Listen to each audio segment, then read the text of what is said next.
बहुत समय पहले एक ऐसा राजा था जिसका अहंकार आसमान को भी छोटा लगता था। उसका नाम था द हिरण्यकशिपु। वह चाहता था कि पूरे संसार में केवल उसी की पूजा हो। उसके सामने कोई भगवान का नाम भी ले ले तो उसका क्रोध भड़क उठता था। लेकिन उसी राजा के घर जन्मा एक बालक जिसका हृदय भक्ति से भरा था, वह था प्रहलाद। प्रहलाद हर समय केवल एक ही नाम जपता, नारायण नारायण। जब हिरण्यकश्यप को यह पता चला तो उसका क्रोध आग बन गया। मैं ही भगवान हूं, उसने गर्जना की। मेरे अलावा किसी और की पूजा करने की हिम्मत कैसे हुई?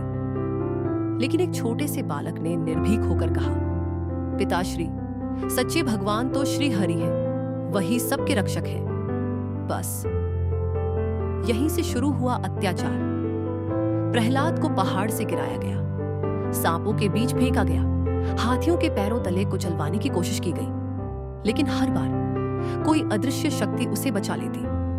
हिरण्यकश्यप समझ गया, सीधे मारना संभव नहीं। तब उसने अपनी बहन को बुलाया, होलिका।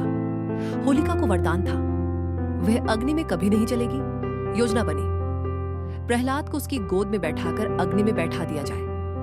रात का समय, चारों ओर लकड़ियों का ढेर, आग की लपटें आसमान छूने लगी। होलिका मुस्कुरा रही थी।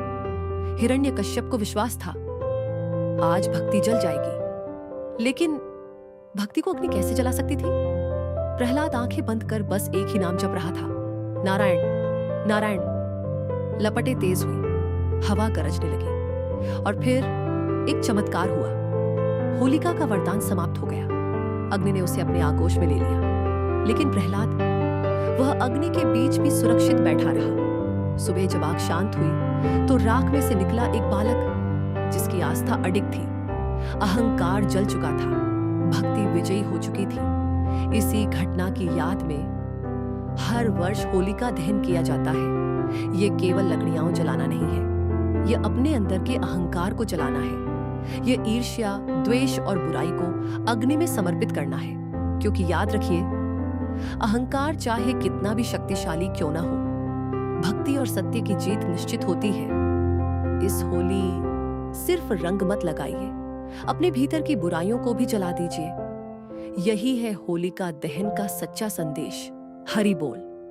जय श्री हरि।